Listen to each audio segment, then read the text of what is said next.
Hello class 8, welcome to Zenith Guru fundamental. मैं हूं निकी पंडित और आज हम यहाँ पे करने जा रहे हैं pressure, wind, storm and cyclone के बेक एक्सरसाइज के क्वेश्चंस। ओके, ऑलरेडी चैप्टर हमारा कंप्लीट है एंड आज क्या करेंगे हम?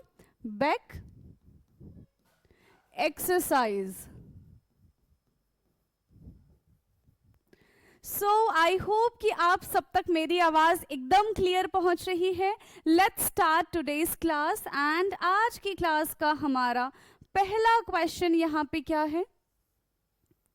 फर्स्ट क्वेश्चन इज, चलो सेकंड भी ले लेते हैं, क्यों? क्योंकि यहाँ पे ये मल्टीपल चॉइस है। So the first question is choose the correct statement. यहाँ पे हमें करेक्ट स्टेटमेंट चूज करना है। Now look at the figure 6.21 carefully. Vessel R is filled with water.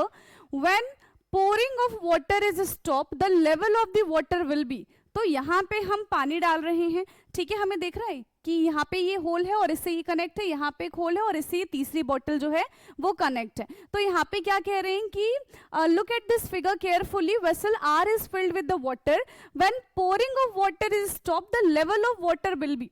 तो यहाँ पे जब पानी भरना शुरू करेंगे हम और जब पानी को हम स्टॉप कर देंगे, ठीक है, तब यहाँ पे हमको बताना है कि वाटर का लेवल क्या होगा। At the highest of the vessels P, ठीक है, at the highest in vessel Q, the highest in vessel R, या फिर equal in all three vessels. तो किस डायरेक्शन में वाटर की जो क्वांटिटी है वो ज्यादा होगी या फिर तीनों में सिमिलर होगी। तो यहाँ पे हम देख रहे हैं कि तीनों में होल जो है वो इक्वल है, तो तीनों में जो वाटर का लेवल होगा वो कैसा होगा? ऑलमोस्ट सिमिलर ही होगा।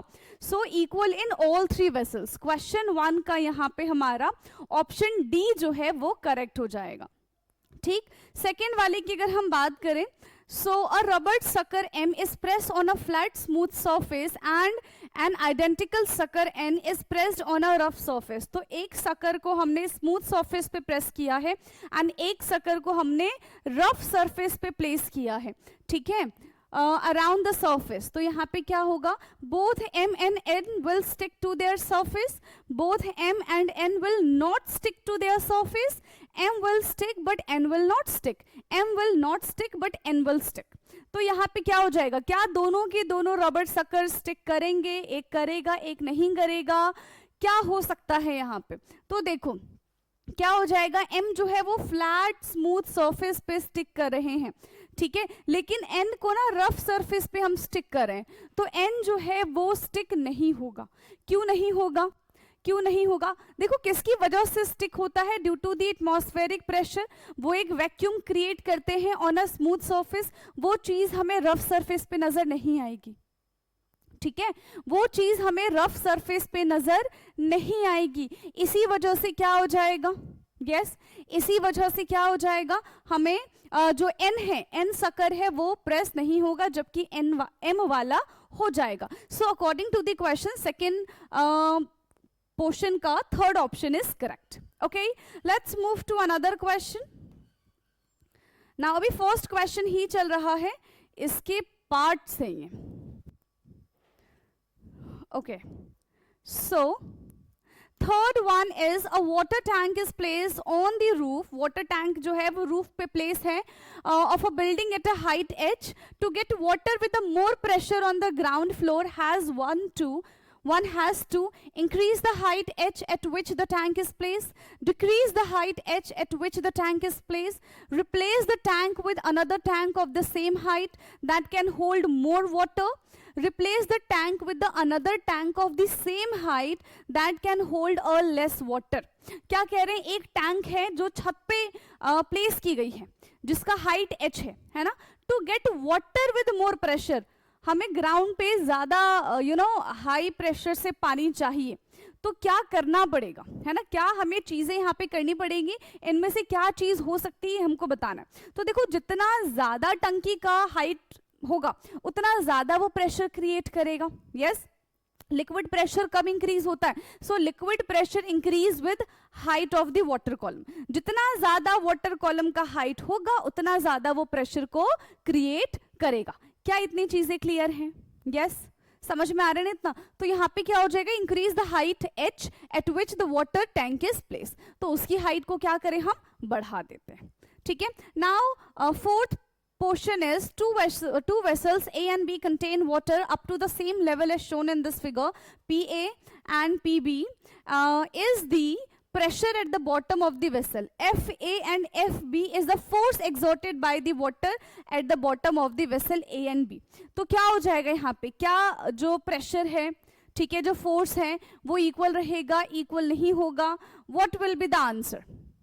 सोच के बताना जरा, सोच के बताना, इसका आंसर क्या हो जाएगा? PA is equal to PB and FA is equal to FB, और PA is equal to PB और FA is smaller than FB, ठीक है। PA is greater than, PA is smaller than PB and FA is equal to FB, PA is greater than PB and FA is greater than FB। यहाँ पे क्या answer हमारा हो जाएगा? तो pressure जो है वो किस पे डिपेंड करता है? Depends upon the bottom. एक तो बॉटम पे डिपेंड करता है, दूसरा कितनी हाइट पे पानी रखा हुआ है उस पर डिपेंड करता है। तो यहाँ पे प्रेशर जो है, ठीक है, क्योंकि दोनों सिमिलर है क्या? नहीं, अगर दोनों की हाइट सेम है ना, दोनों की अगर हाइट सेम है तो प्रेशर जो है वो इक्वल लगेगा, PA is equal to PB, है ना, प्रेशर जो है वो इक्वल लगेगा। एंड फोर्स इक्वल प्रेशर, ठीक है, वो किस पे लगाता है? एरिया पे, जिसका एरिया ज्यादा होगा, ठीक है, जिसका एरिया ज्यादा होगा उस पे प्रेशर क्या लगाएगा? वो कम लगाएगा कि ज्यादा लगाएगा? जिस बॉटम पे भी तो डिपेंड करता है ना, अभी हमने देखा था, ठीक है। तो यहाँ पे तो देखो प्रेशर A जो है वो हमें इक्वल दिख रहा है प्रेशर B के, प्रेशर A जो है वो प्रेशर B के इक्वल है। बट अगर हम फोर्स की बात करें तो जो B है वो ज्यादा फोर्स लगाएगा देन A, B जो है वो ज्यादा फोर्स लगाएगा देन A। ऐसा कुछ यहाँ पे हमें दिख रहा है क्या? हाँ है। तो बी ऑप्शन देखो, PA is equal to PB and FA is smaller than FB, ठीक है। सो ये था हमारा question number 1। Let's move to the question number 2। चलते हैं अब हम क्वेश्चन नंबर 2 पे। So question number 2 is state whether the following statement are true और फॉल्स। हमको बताना है कि कौन सा स्टेटमेंट यहाँ पे करेक्ट है एंड कौन सा स्टेटमेंट यहाँ पे इनकरेक्ट है। So air flow from region of higher pressure to a region of low pressure. Air का जो मूवमेंट होता है वो हाई प्रेशर से लो प्रेशर की तरफ होता है। एयर का जो मूवमेंट होता है वो हाई प्रेशर से लो प्रेशर की तरफ होता है। क्या ये बात करेक्ट है? यस इट इज ट्रू, ठीक है, yes it is true. Now liquid exert pressure only at the bottom of the container. No, liquid exert pressure on the bottom side and in all direction within a container, ठीक है। So this is false. Weather is a stormy at the eye of a cyclone. बता दूं, weather is a stormy at the eye of the cyclone. क्या ये बात correct है? The eye of cyclone is calm. Centre पे क्या होता है? बहुत ज्यादा calmness होती है। तो ये जो चीज यहाँ पे बताई गई है that is incorrect, that means it is false. Now the fourth one is during a thunderstorm it is safer to be in a car. अगर हम कार में हैं तो क्या ये चीज हमारे लिए सेफ है? देखो स्टॉर्म वगैरह में अगर हम बाहर रहेंगे तो it would be dangerous for us, but अगर हम कार में हैं तो इट कैन प्रोटेक्ट अस, ठीक है। So yes this is true. So ये था हमारा question number 2. Let's move to question number 3. So, हाँ क्वेश्चन 3 का ये जो पिक्चर है वो हमारा क्वेश्चन 2 में आ गया था, बट कोई बात नहीं।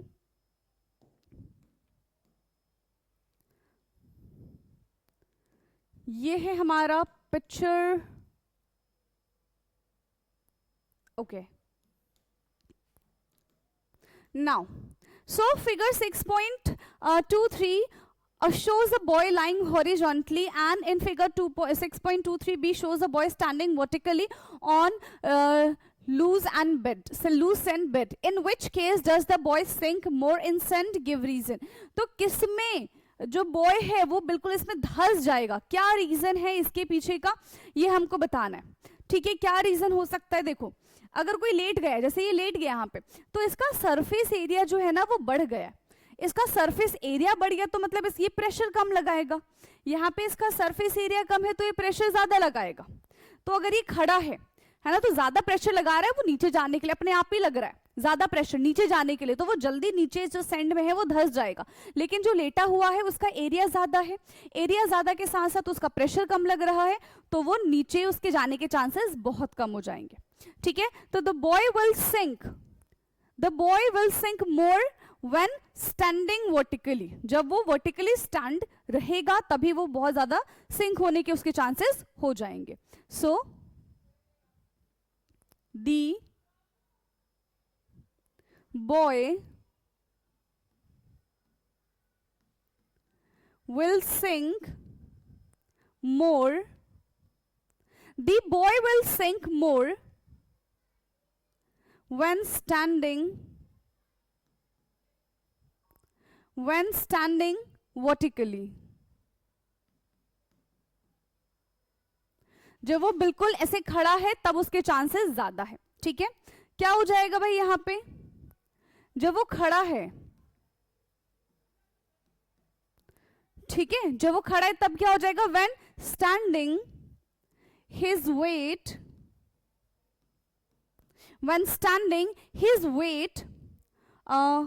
Can act on smaller area, इसका जो वेट है वो कम एरिया पे लग रहा है, इसका क्या मतलब है, ये हाई प्रेशर कॉज करेगा, resulting high pressure,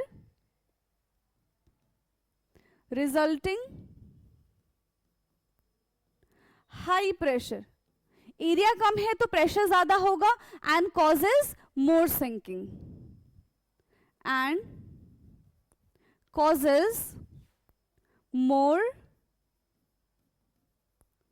sinking, जिसकी वजह से ये ज्यादा सिंक होता चला जाएगा। वहीं अगर ये लेटा है, ठीक है, when lying horizontally,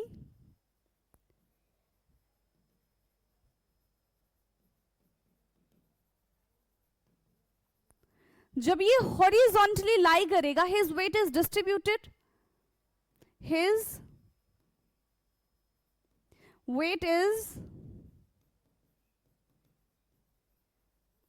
इसका जो वेट है वो डिस्ट्रीब्यूट हो जाएगा ओवर अ लार्ज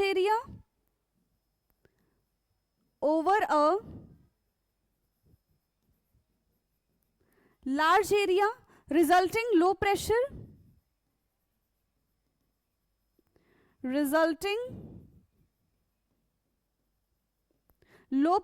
तब हमें लो प्रेशर देखने के लिए मिलेगा, and minimise sinking,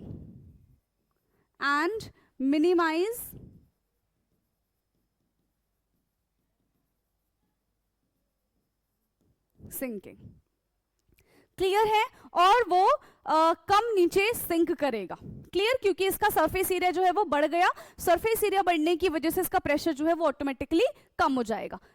will move to next question. Next question है हमारा क्वेश्चन नंबर 4।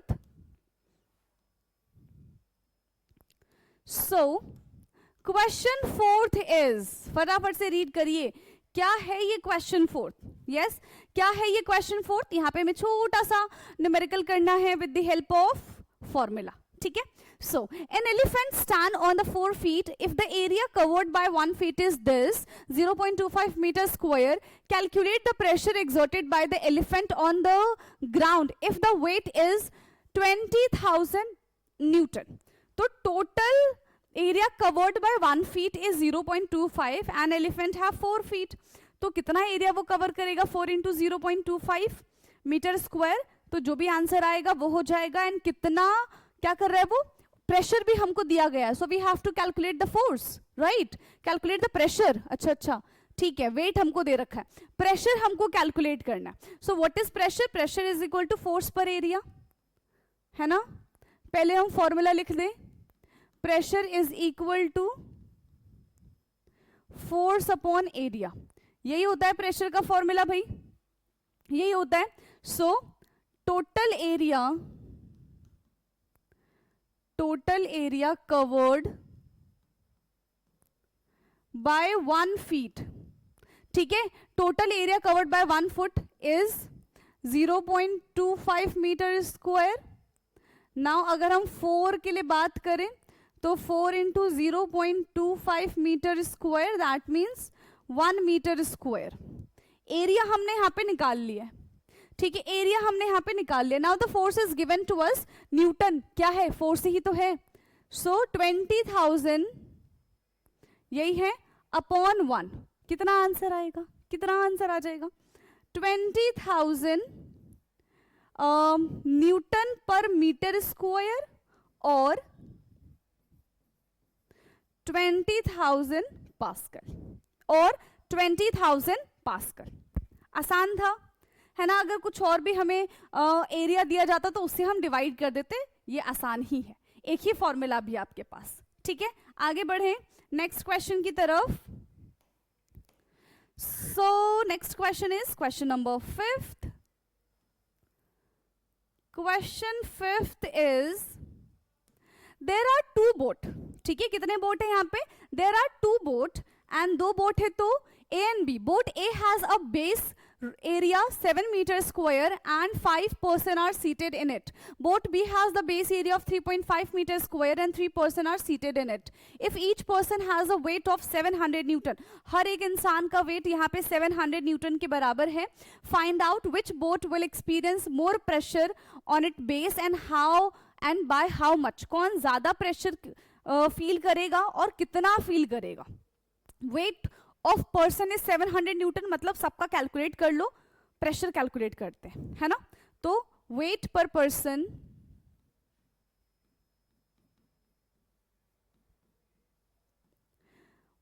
पर्सन कितना है हमारे पास, 700 न्यूटन है, ठीक है। बोट ए की अगर हम बात करें, बोट ए में भाई कितने लोग हैं, 5 लोग हैं, 5 इंटू 7 क्यों 700, तो 7 5 जा 35 और 00 न्यूटन, 3500 न्यूटन इतना ये लग रहा है, ठीक है, वेट है। तो प्रेशर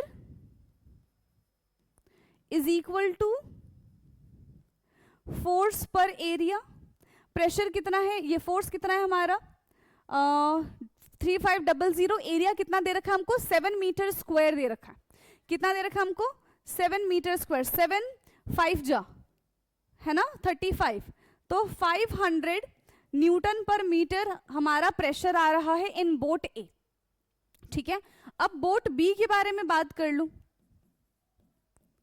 नाउ बोट बी के बारे में जब हम बात करेंगे तो उस पे कितने लोग बैठे, 3, ठीक है, और 700 न्यूटन यानी कि 2100 newton. Now pressure is equal to force per area, pressure is equal to force per area. Pressure कितना है यहाँ पे 2100 अपॉन एरिया कितना है इसका 3.5, ठीक है, एरिया कितना है हमारा यहाँ पे इसका 3.5। तो जब आप इसको डिवाइड करोगे it's almost 600 newton per metre square. So boat B का कितना है 600 newton per metre square and boat A is 500 newton per metre square और pascal. So boat B experience more pressure on its base, है ना। Boat B यहां पे हम लिखेंगे boat B experience more pressure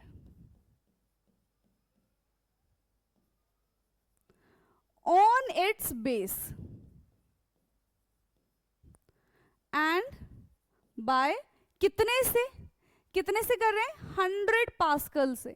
100 pascal का ही तो डिफरेंस है, कितने पास्कल का डिफरेंस है यहाँ पे, सिर्फ और सिर्फ 100 पास्कल का ही यहाँ पे डिफरेंस है।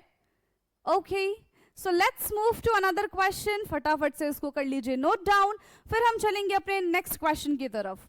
सो next question is question number 6th. Question 6th is would lightning occur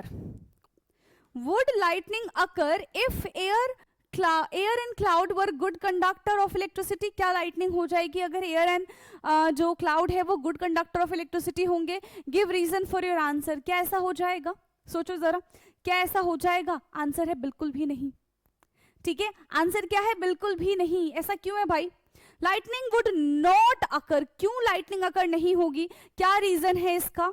क्योंकि अगर ऐसा हो भी जाएगा ना तो यहाँ पे सडन डिस्चार्ज हो जाएगा जो हमारे पास ये स्टैटिक चार्ज है उसका, तो फिर से वो इंसुलेटर की तरह काम करेगा, so that is not possible, ठीक है। If air and cloud are the good conductor, तो अगर एयर और जो क्लाउड है वो गुड कंडक्टर है, charge flow continuously without building enough to cause a discharge, तब ये चीज पॉसिबल है, ठीक। तो अगर if air and cloud were good conductor, lightning हो जाएगी क्या? सोचो जरा, आंसर हो जाएगा no, lightning would not occur, no, lightning would not occur, lightning जो है वो नहीं होगी, ठीक है। lightning कैसे होती है? Any idea? हमने चैप्टर में पढ़ा था lightning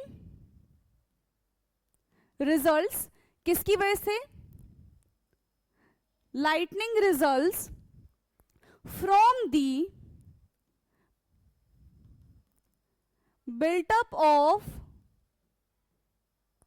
lightning occur from the built up of sudden discharge of static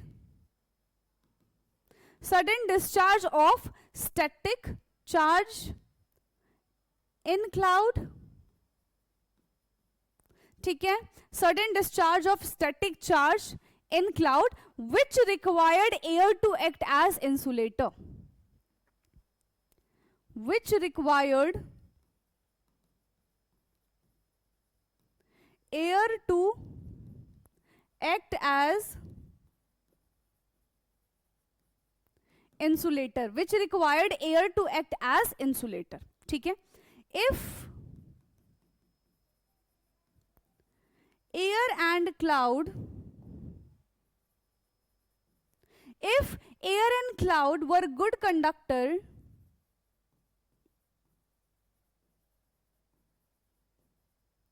if air and cloud were good conductor, charge would flow, ठीक है, हाँ, charge would flow continuously, charge जो है वो कंटिन्यूसली फ्लो होता रहेगा, charge would flow continuously without building up enough to cause discharge, continuously without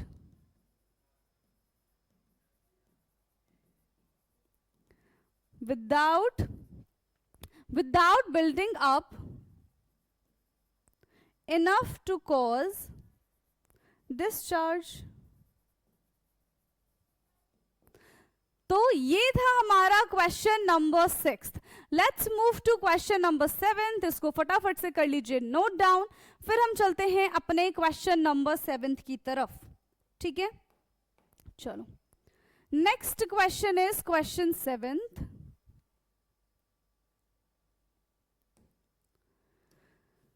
What will happen to the identical balloon? What will happen to the identical balloon A and B shown in this figure?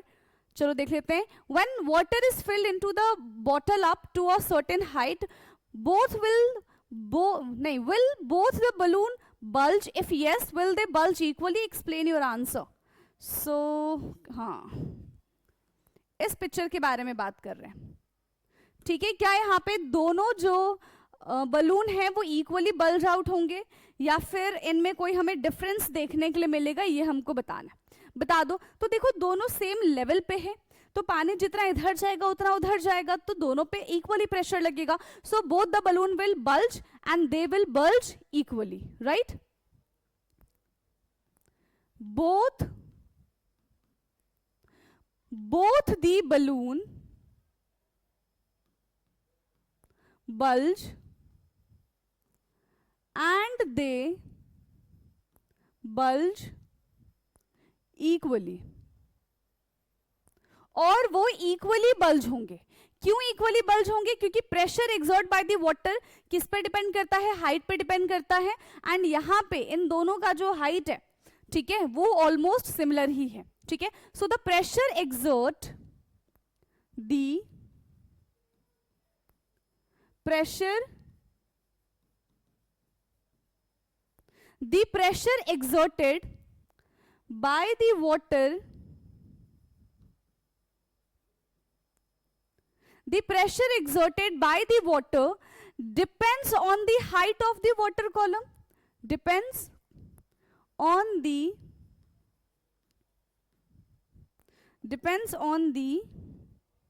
height of water column. किस पे depend करता है? Water column की height पे depend करता है। Water column of height in the bottle. यहां पे बॉटल लिया तो हमने बॉटल ले लिया, ठीक है। किस पे डिपेंड नहीं करता? Not the diameter of the connection of balloon, इसके डायमीटर पे डिपेंड नहीं करता है। Not the diameter, not the diameter of the connection of balloon.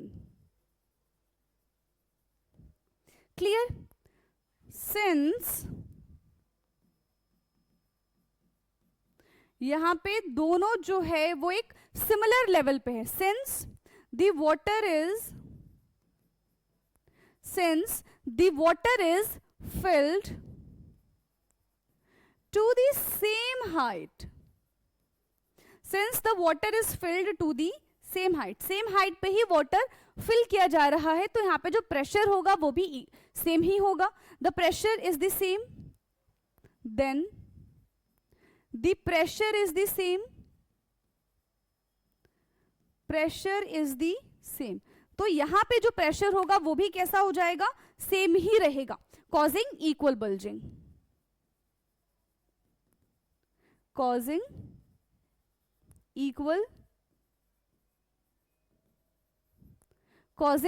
equal bulging। Clear? तो ये था हमारा क्वेश्चन नंबर 7। फटाफट से इसको देखिए, फिर हम चलेंगे क्वेश्चन नंबर 8 की तरफ।